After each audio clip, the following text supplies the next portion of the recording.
Welcome to the Peace Be Still podcast. My name is Stacy Lane, and I'll be your host this evening. This is a production of the Great I Am Outreach International Ministries and Tie a Knot and Anchor for Your Souls Ministries.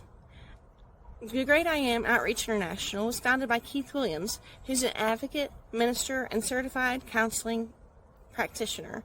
The mission is to meet people where they're at and provide them with resources for a healthy, thriving quality of life. Great I Am Ministries will serve as the operational anchor for the peer support program.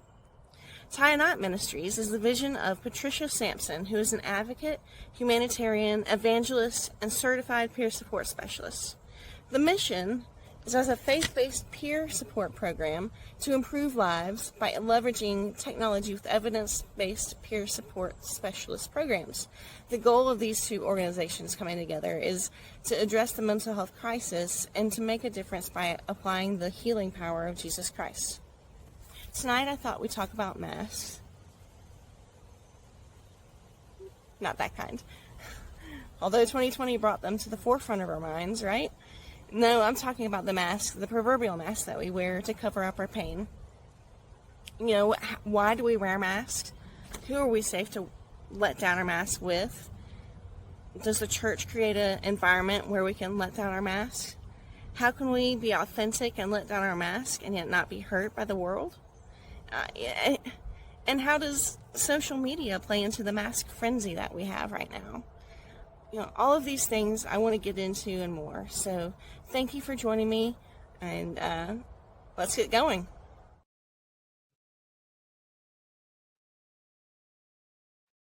I hate masks. There's 1,001 reasons to not like masks. But maybe my top reason for not liking masks is that they cover people's beautiful faces and beautiful smiles. You know, when you're walking down the street and you see someone and they smile at you, it just evokes joy. You're like, oh, look, they smiled at me. It's happy. It makes you happy. And you smile back. And it's just a reciprocating exchange of joy. And I'm very concerned that our world traded joy for fear in 2020. And I wonder how we're going to get joy back into our society, into our world at large. But masks are very interesting, aren't they? They reflect our different personalities. You see mine. I was concerned about being able to see my smile through the face. Some people didn't think about that, didn't care about that. They might have had a political agenda on their mask. There's certainly plenty of words and things that could have been put there. I also was rebellious sometimes, and I wore the ghost mask, which was more like a face shield. But we all had our different ways of dealing with the mask, and some of us were more successful at never wearing masks, and some of us were in situations where we were forced to wear masks, whether we believed in them or not. And it's okay, we adjusted as a world to masks, and I found in 2021, I experienced a mask that I hope I never experience again. I was in a therapy program, and we were required to wear masks every day. And it was a group therapy, so I was in a group, and each morning we would break off in groups, and there was this man who had a mask that disturbed me.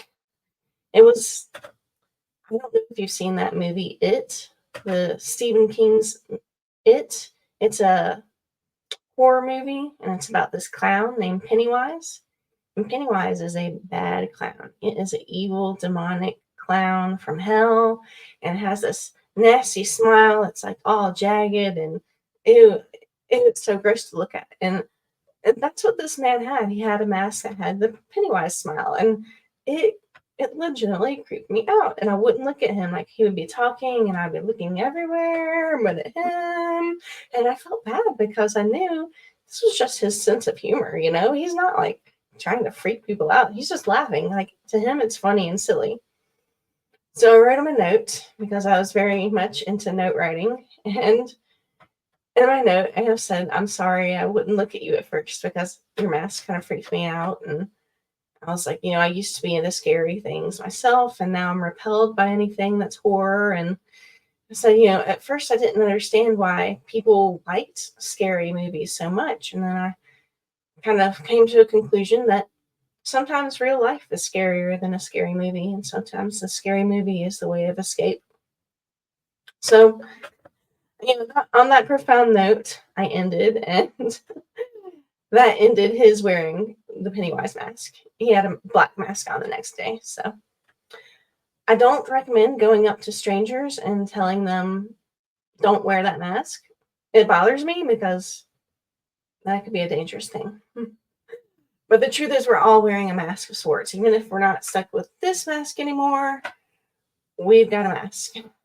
And every age wears a mask. Children, teenagers, young adults, seniors, middle-aged adults, we all have masks.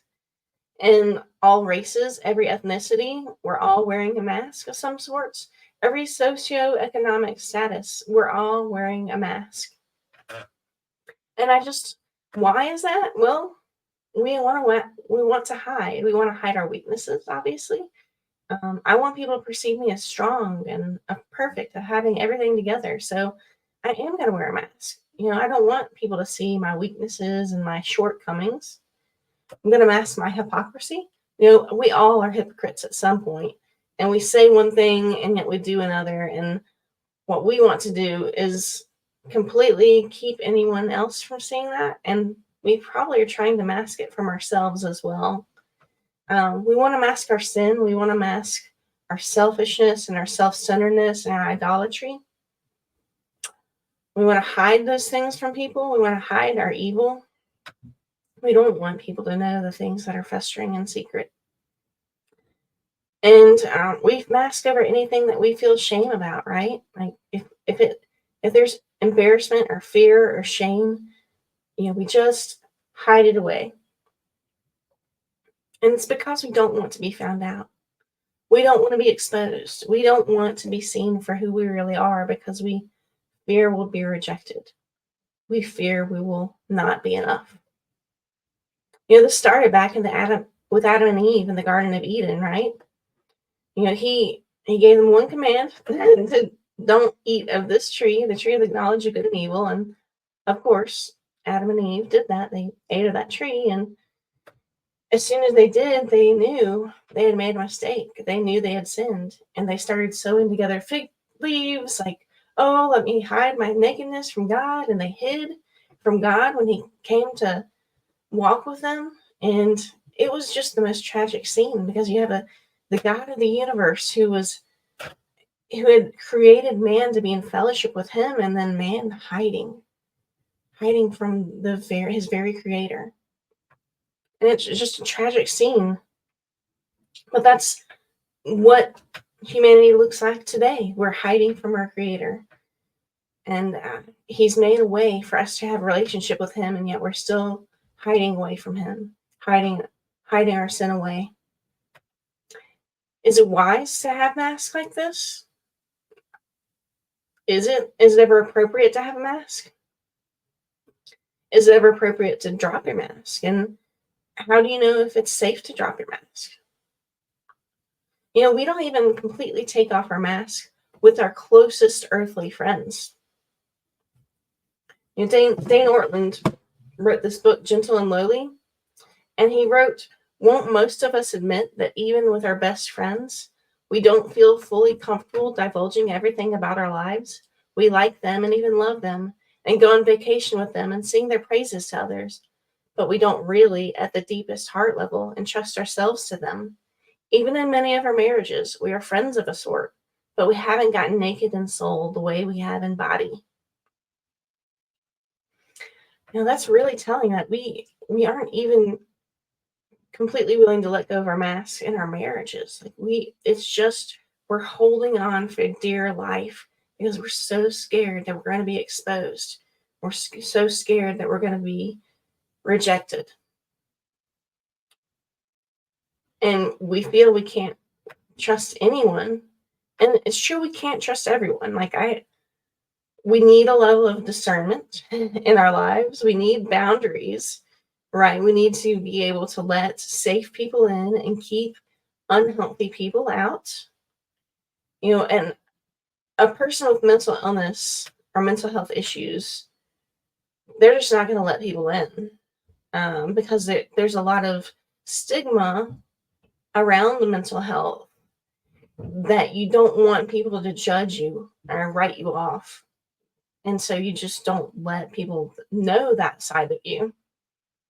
But if people can understand how boundaries work and how that can be a tool, and even if you saw a mask as a boundary of sorts, but one where you purposely took off and put on with different people around you, that would be helpful, because we know a tool can be constructive or destructive just depending on how it's used. So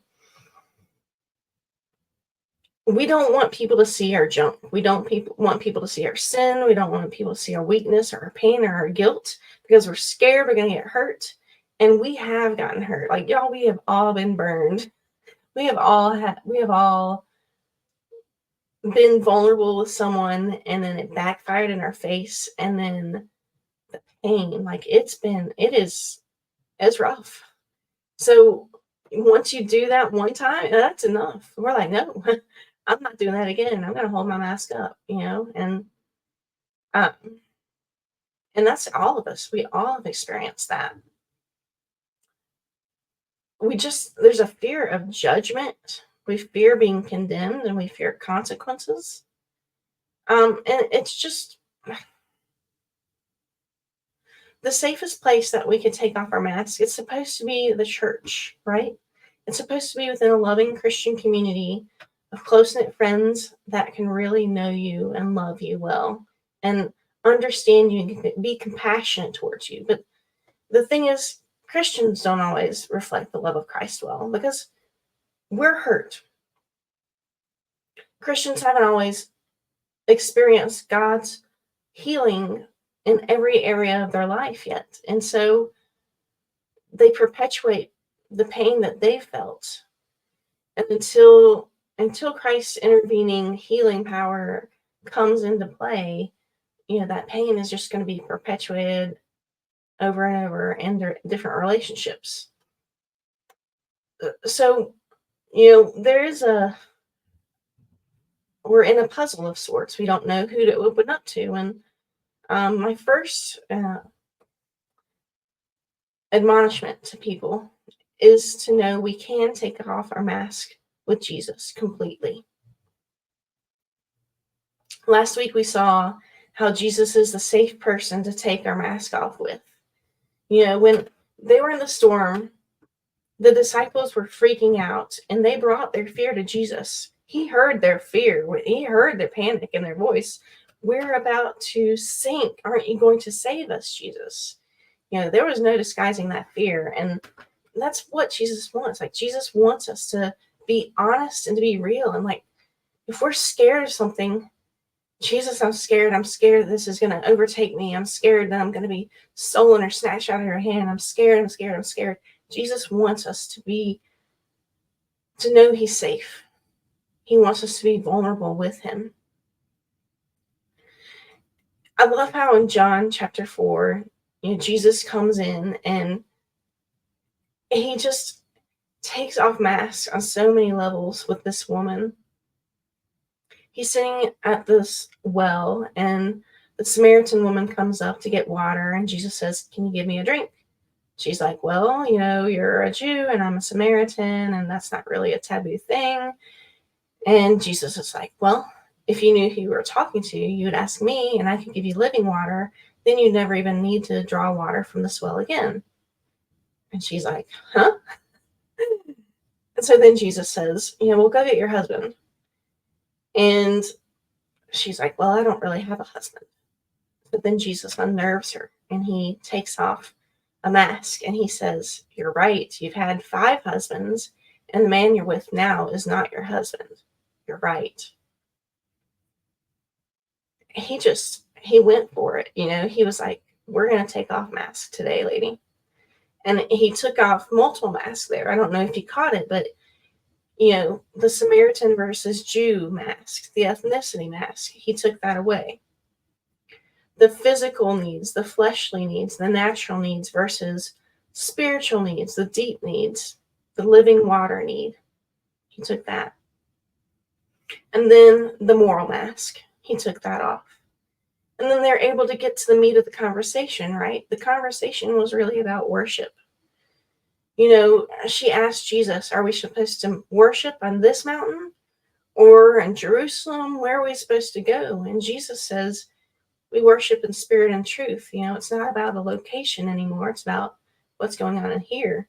And the thing is, true worship would not be able to be achieved with all those masks.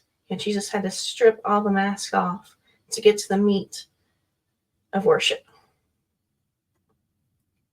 Also think about the woman that's caught in adultery, and when she's thrown in front of Jesus and the men are surrounding her and saying, what should we do to her, Jesus? Should we stone her? Should we stone her? I just think of the shame and the fear that she was feeling. She knows she could die very easily. She could be stoned for her sin, and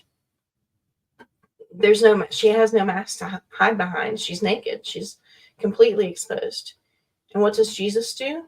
First, he protects her and her vulnerability. He says, let he who has not sinned cast the first stone. So, that pretty much meant nobody was going to be able to cast a stone. So he protected her. And then he said, did no one condemn you? Neither do I. Go and sin no more. He was merciful. He didn't have to be. But that was who he is. He's a gentle and lowly God. And he wants us to know he loves us so much. He wants us to know he accepts us for who we are, and he will change us from the inside out. He will make us a new creation in his mercy and his grace. He doesn't leave us the same. He accepts us for who we are. He changes us into the creation he intends for us to be. So Jesus is the first person we are safe to take our mask off with. We're going to take a break and listen to the music of Toni LaShawn. And this is her song, Overcome. Please enjoy it. And we'll be right back.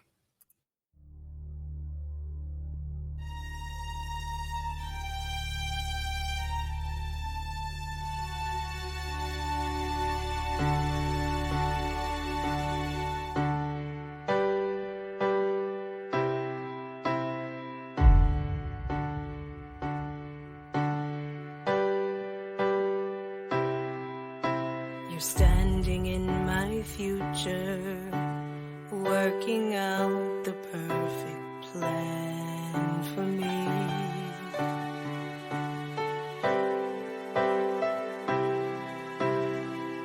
I trust your vision, your provision, your protection when I can't see.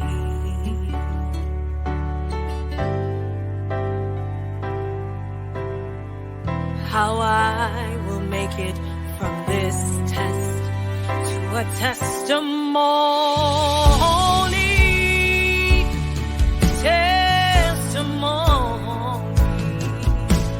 Lord, please guide me to your heart's desire.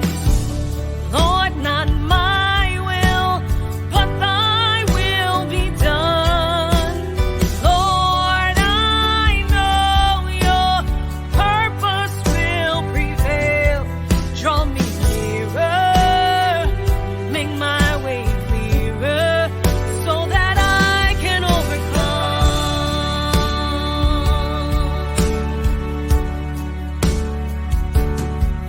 You're standing in the darkness, shining forth your light so I can see.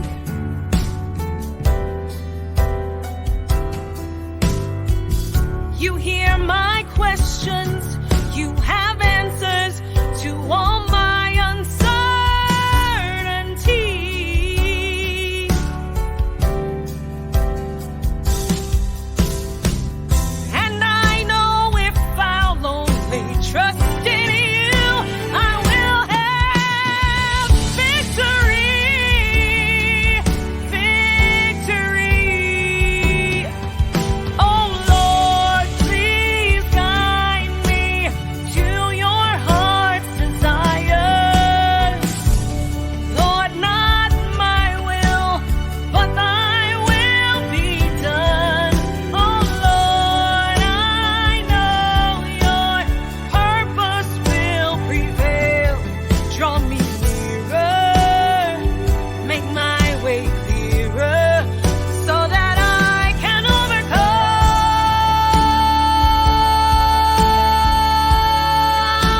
So after Jesus, it's fellow Christians that should be the next people for us to be the most vulnerable with, right?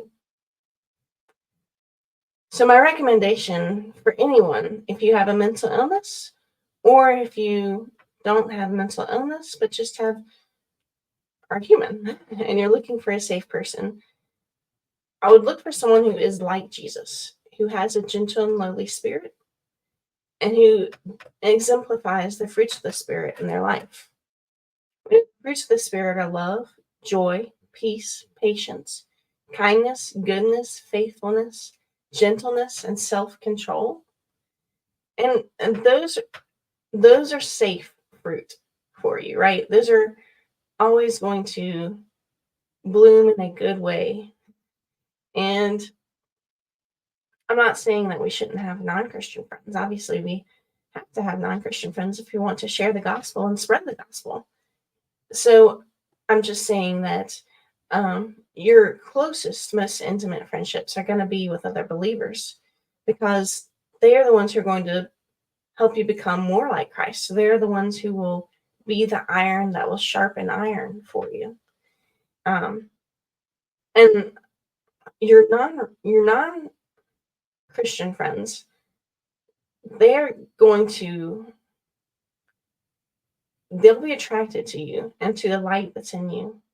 So you'll know your witness is strong, because Jesus attracted the sinners and the tax collectors, and so he attracted the lost. So if you have friends with the lost, if you have lost friends, you're in a good place, because that means the love of Christ is flowing through you. But for that to happen, you need a baseline of love from the Father himself, and then from other people. So where are non-religious, authentic Christians? There are some out there, I know. We talked a little bit last week about churches that operate in the covenant of works or the covenant of grace. And I guess it's a little complicated because you have both types of people in every church as well. And you have people that fluctuate between both ways of relating. I know that I sometimes operate in the covenant of grace, but then sometimes I slide and become legalistic. So it's a messy situation. But I would encourage people to become the safe person that you need. I want to become the kind of friend that I want, that I know that I need. And I know that if I am becoming that person, I'm going to attract that kind of person to me. I will attract someone who's vulnerable, who's honest, who will share their sin and not be judged. I will attract someone that's loyal and compassionate and loving. I'm going to need discernment, because some people will put on a front and a mask, and they will pretend that they are your friend, and they don't have your best interest at heart. They might be bitter for some reason, or resentful or jealous. Whatever it is, they have ulterior motives, and you have to be careful, because those are not the people you want to let in. But you need some people who can build you up in Christ. So the truth is, I know that we're tired of our masks. We're tired of this. We're tired of just fake. We hate fake. I hear it so much, especially with the kids I work with. They're revolted by people that are fake. That's so fake. That's so fake. That person was so fake to me, and we all feel that way. It's so ironic, because we all have a mask, and so we all are fake to some degree. We might say we're not fake, but we all mask things, right? But there's just this pressure for perfection in our society that is built up, and it's it's crazy because it's just growing stronger and stronger. And I guess for me, I'm just realizing how much social media is playing into this frenzy. I was listening to Focus on the Family yesterday morning, and it's kind of a fluke. I don't normally get up that early. But Allie Worthington was on, and she has written this book that sounds really good. It's Remaining You While Raising Them, The Secret Art of Confident Motherhood. And Allie was really funny. I really enjoyed listening to her, but she was saying how social media is a culprit of creating crippling depression in literally hundreds of thousands of moms. And it just makes me so sad that there's so many people out there that, their joy is being robbed of them by social media. There's this pressure to be the perfect parent and to have the perfect family, have the perfect house, cook the perfect food, have the perfect pets, perfect, perfect, perfect, perfect, perfect, perfect. But we know it's not true. We know it's not possible. But that's the standard that we see. And so that's the standard that we hold ourselves to, because we think, well, this other person's doing it, so why can't I? My suggestion is, if you're not happy and you're feeling depressed and you're feeling like a failure, you're feeling this pressure internally, and it's not having good fruit. It's a terrible thing for you. Take a social media fast if you need to. Not even if you need to, take a social media fast. Period. Just take some time away from it all. Take a month, take a couple months off. It's not going to disappear. Facebook and Instagram are always going to be there. But just focus on yourself and loving your own family, and you won't have to be playing this comparison game and putting yourself up against people whose business it is to look perfect online. I mean, it's a dangerous place to live to the whims of social media. It's and it breaks my heart, because I know if social media is causing depression, or if it's compounding issues that are causing depression, we need to put it away. If it's causing joy and peace, if it's like, oh, this is a fun way to document my memories and to let people know how I'm doing, fine. But if it's creating havoc in our hearts, we need to let it go. I think about Jesus. I know he didn't wear a mask. He was different, and Jesus was perfect. He didn't need to wear a mask. Now, Jesus didn't fully reveal himself to everyone, so in a sense, I don't know if you would say he wore a mask, but he was able to reveal different parts of himself to different people at different seasons. We know that he had his three closest friends, Peter, James, and John, that went with him to different special occasions. And then he had his 12 disciples that he prayed over and chose. And then he appointed 72 to go ahead of him when he was preaching. So he had like layers of people that he was close to. And I'm sure that there were layers. Like, he was himself, but people, the closer you were to him, the deeper you knew him, right? The thing is, Jesus knew, and he selected the people that would be closest to him, but he also knew the people who would betray him and who would reject him. He knew that Judas was going to betray him. That wasn't a shock. But he still chose him. He still loved him. And he knew that all of his disciples would abandon him when he was arrested. The truth is, people are going to let us down. Even if they are the strongest Christian we know, they're going to let us down. But that doesn't mean we shouldn't let them in. That doesn't mean we shouldn't let our mask down with some, even if it's a few. I love this quote of C.S. Lewis. He said, to love at all is to be vulnerable. Love anything and your heart will be wrung and possibly broken. If you want to make sure of keeping it intact, you must give it to no one, not even an animal. Wrap it carefully round with hobbies and little luxuries. Avoid all entanglements.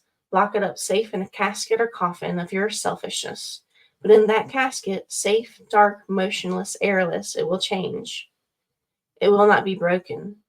It will become unbreakable, impenetrable, irredeemable. To love is to be vulnerable. C.S. Lewis wrote that in the Four Loves. We can't avoid being hurt 100% of the time. Wearing a mask makes you think you can avoid being hurt from others, but there's another kind of pain that it creates, and it's the pain of loneliness. We're all longing to be known, to be seen and known.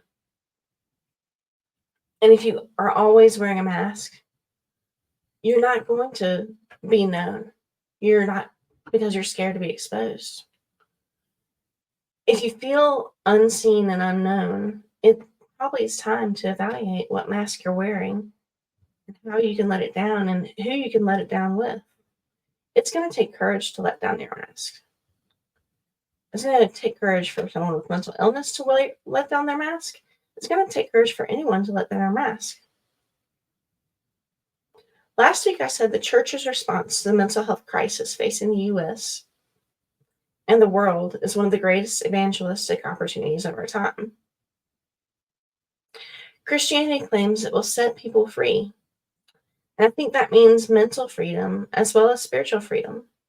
Someone who is free to share their mental illness or mental health issues is free to have their deep connections with others where they are known and loved. That's what the world is longing for, true love. No masks needed. So thanks for joining me these last few moments. I hope I got you thinking about either how grateful you are to have people you can take your mask off with, or how prayerful you'll need to be to find a few people you can trust to take off your mask together.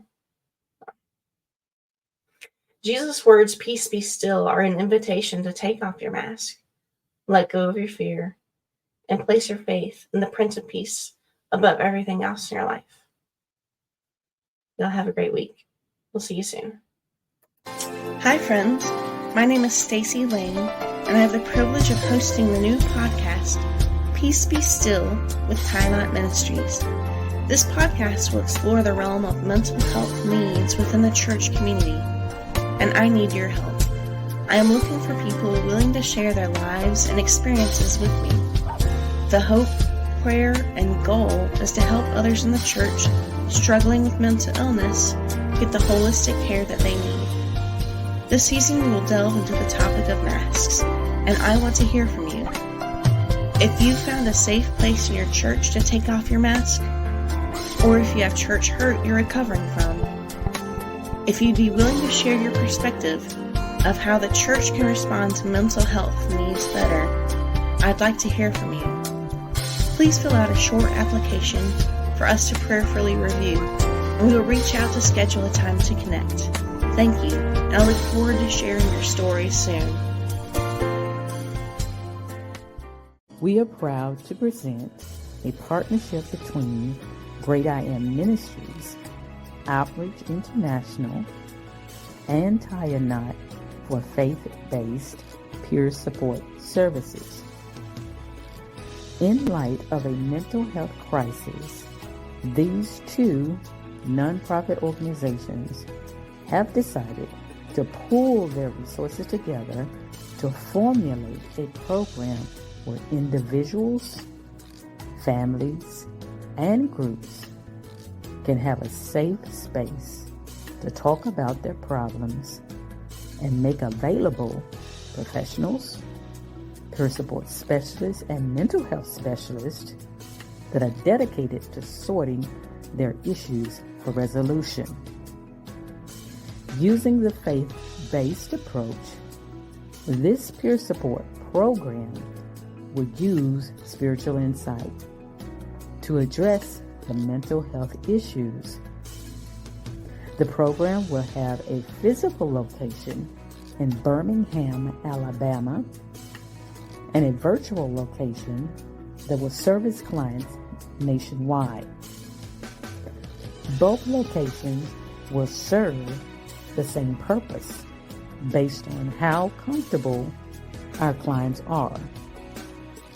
We will build the foundation of this peer support program in Alabama.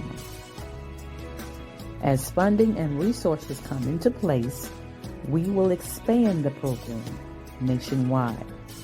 We are so very proud of this partnership.